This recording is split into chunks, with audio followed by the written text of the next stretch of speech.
بسم الله نبدأ وبه نتوكل وعلى الله كل التوفيق. طلابنا حبايبنا طلبة تانية إعدادي حبايبي في كل مكان إن شاء الله بإذن الله، من أول أسوان لحد اسكندرية. معاكم علاء عمر مدرس مادة العلوم والتقييمات الأسبوعية. بص يا حبيبنا، أنت كل اللي مطلوب منك إن أنت بس هتقعد معانا ومعاك كتاب التقييمات، وتكون ذهنك حاضر شوية وكوباية الشاي بتاعتك بتاعت الصناعية الجميلة دي عشان نحل. طيب انا عايز اوصلك معلومه صغيره جدا وهي بسيطه ان شاء الله باذن الله تفهمها. ايه اللي بيحصل؟ احنا مش مجرد ان احنا بنحل فانت بتنقل، احنا بنحل مع بعض. انت ممكن تلاقي مثلا هاجي اقول لك ايه، التقييم الاسبوعي الاول ماده العلوم تانية اعدادي، جميل جدا. فخلاص انت قاعد طالب تانية اعدادي ممتاز جدا، مش اولى اعدادي ولا ثالثه اعدادي ولا غيره، وقاعد على المكتب بتاعك وفاتح الفيديو الجميل بتاعك وعامل سبسكرايب للقناه بتاعتنا الحلوه قوي. هتيجي تقول اول سؤال اكتب ما تدل عليه كل من العبارات الاتيه. كل ما له كتله وحجم ويشغل حيز من الفراغ، ماشي.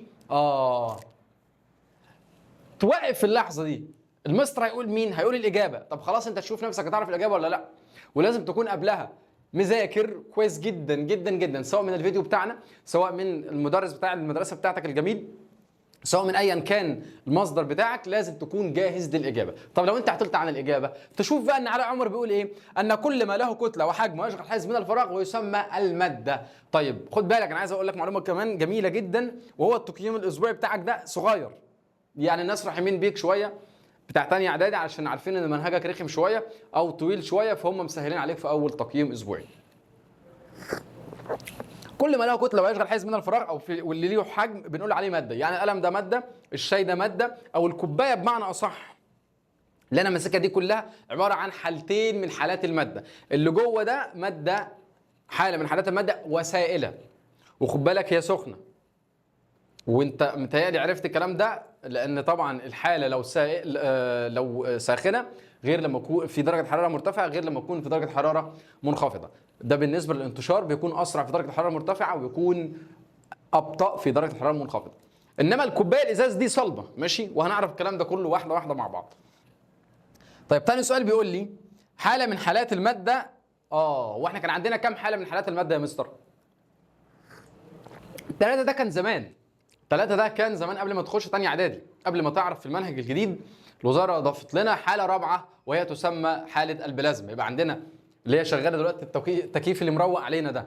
انا خد بالك الاستوديو الجميل هنا مروق علينا، مروقنا ومظبطنا وموقفنا ومقعدنا وملبسنا ومشربنا شاي، شغل كده جامد وفاخر من الاخر، او من الاخر فاخر، ايا كان مش هتفرق.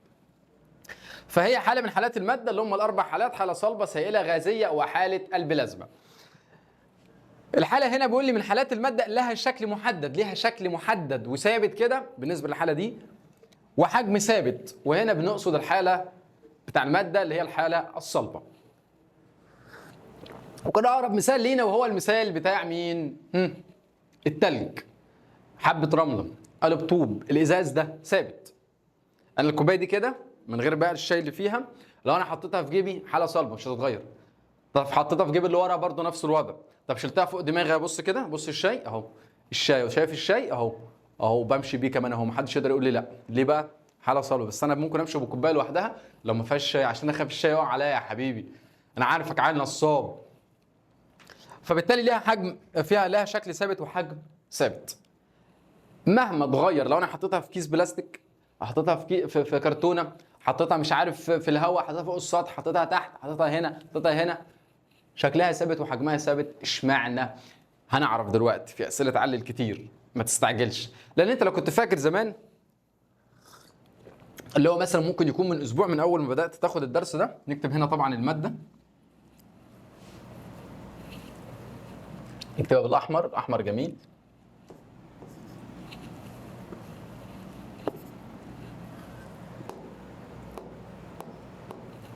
لا لا لا لا, لا. اصبر عليا بقى كده، هعدل لك القلم واجي لك. حبيبنا بعد طول انتظار القلم اشتغل. هو كان في شويه عفاريت شويه في الاستوديو، بس الحمد لله مشيناهم. امشوا يا عفاريت خلاص امشوا. طيب نكتب هنا بقى طبعا الماده.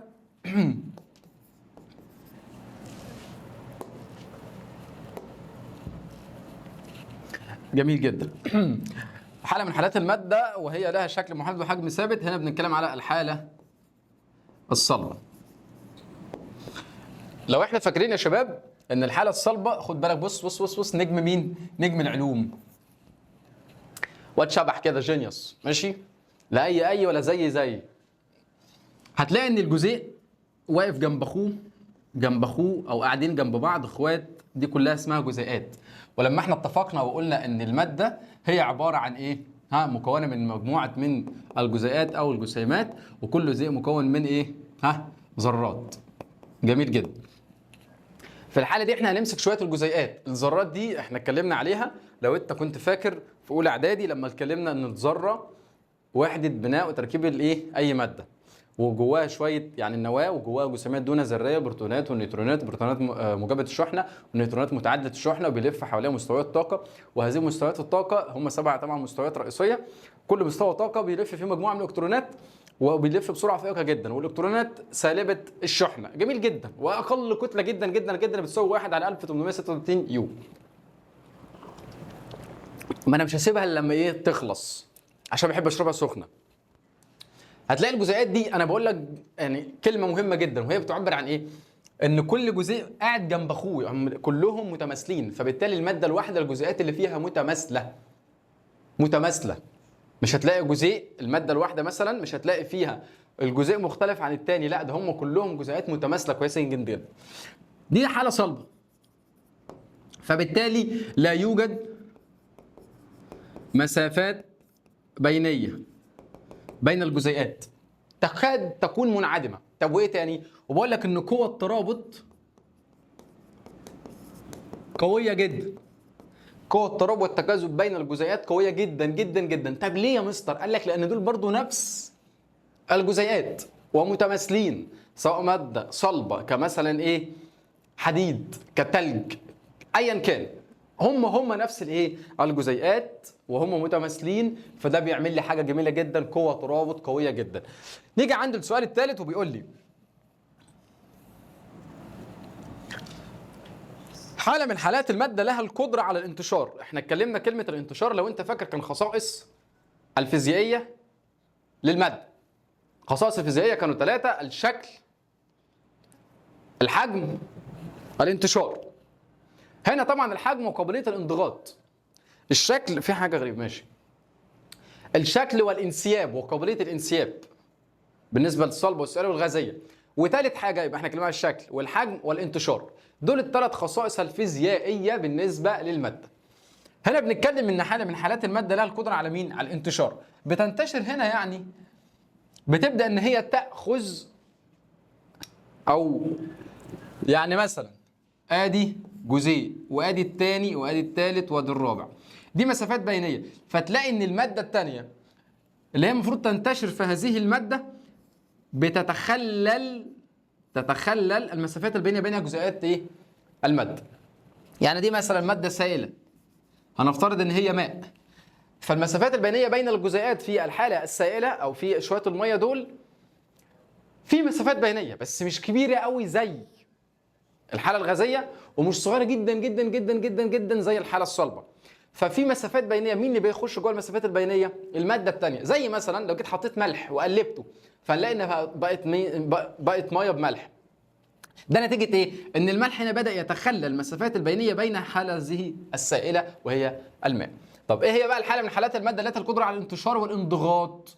ده ما قالكش انتشار بس، قال لك ده انضغاط كمان. انضغاط يبقى انا هستبعد الماده السائله وهتكلم على الحاله الايه؟ سوري، هستبعد الحاله السائله وهتكلم على الحاله الغازيه.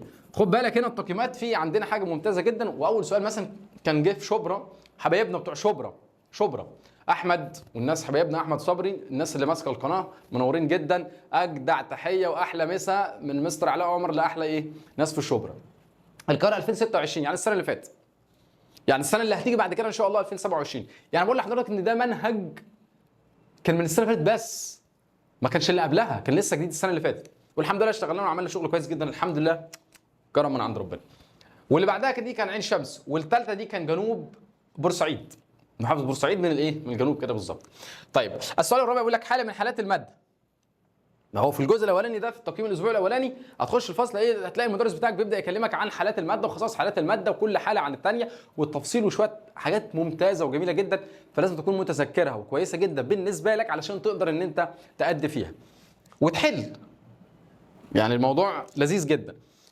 حاله من حالات الماده حجمها ثابت. الحجم بتاعها ايه؟ ثابت. وتاخذ شكل اناء الحاوي لها. ده مين ده؟ اللي بتاخذ شكل اناء الحاوي لها الحاله السائله. بمعنى اصح شويه الشاي دول حاله سائله.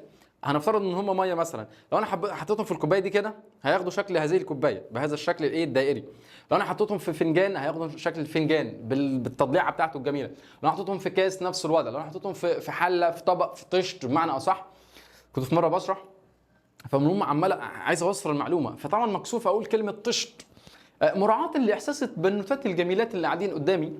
فلقيت البنت بتقول لي ايه يا مستر يعني طشت طبق غويط. ولا ايه انت بتقول ايه؟ اسكت يا نهار ابيض، طبق غويط ايه يا بنت؟ ايه اللي انت بتقوليه ده؟ قولي طبق واسع شويه. يعني ما انا مش هاجي من بيتنا مثلا اروح المكان اللي بشتغل فيه واجيب طبق او طشت أو الموضوع يبقى صعب شويه. بس اتصرفنا والموضوع كان جميل جدا ولذيذ يعني الحمد لله. الشاي في بق شاي. خد بالك الشاي حلو. في الحاله دي احنا في الجزء ده احنا خلصنا التقييم الاسبوعي الاولاني.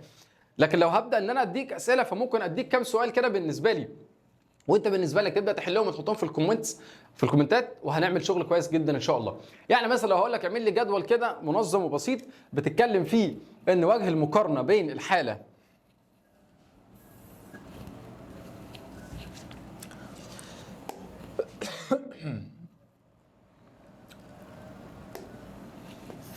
الجدول الجميل ده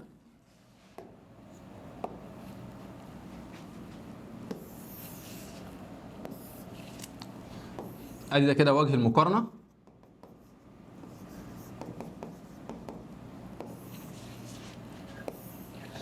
هنا الحاله الصلبه السائله الغازيه.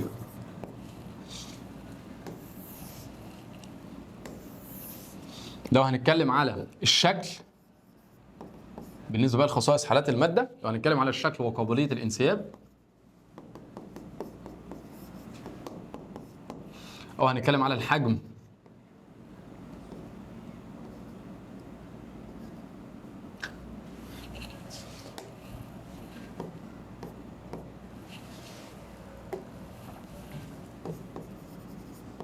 وقابليه الانضغاط، انت لسه ما اتضغطتش، انت لسه على البر ومفيش حل ان انت ترجع، لا خالص مفيش الكلام ده، انت لازم تكمل وتغوص في الاعماق.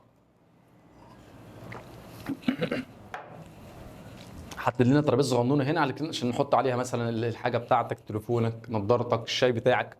وثالث الخاصيه وهي الانتشار.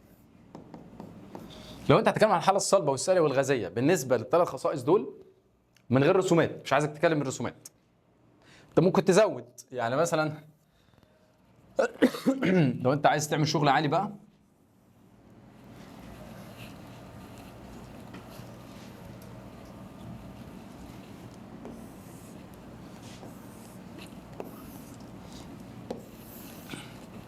تتكلم على المسافات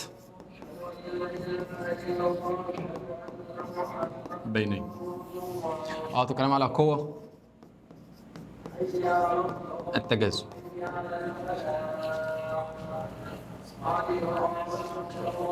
فلو هتشوف يا صديقنا الجدول الجميل ده بالنسبة للحالة الصلبة والسائلة والغازية، وممكن نقول لك كمثال كمان، ممكن تذكر كمثال، ليه لا؟ كمثال بالنسبة لده وده وده وده وده وده وده، فهتلاقي الموضوع جميل جدا ولذيذ ان شاء الله. وتعمل لنا الجدول الجميل ده وتبدا ان انت تكتبه في الورقه بتاعتك وتعمل له كومنت على طول وتحطه، هتلاقي ان شاء الله باذن الله بنشوف الصح والغلط والكلام الجميل ده. حبايبنا طلاب تاني على اشوفكم على خير ان شاء الله في التقييم الاسبوعي الثاني في نفس الدرس الاول. مع السلامه.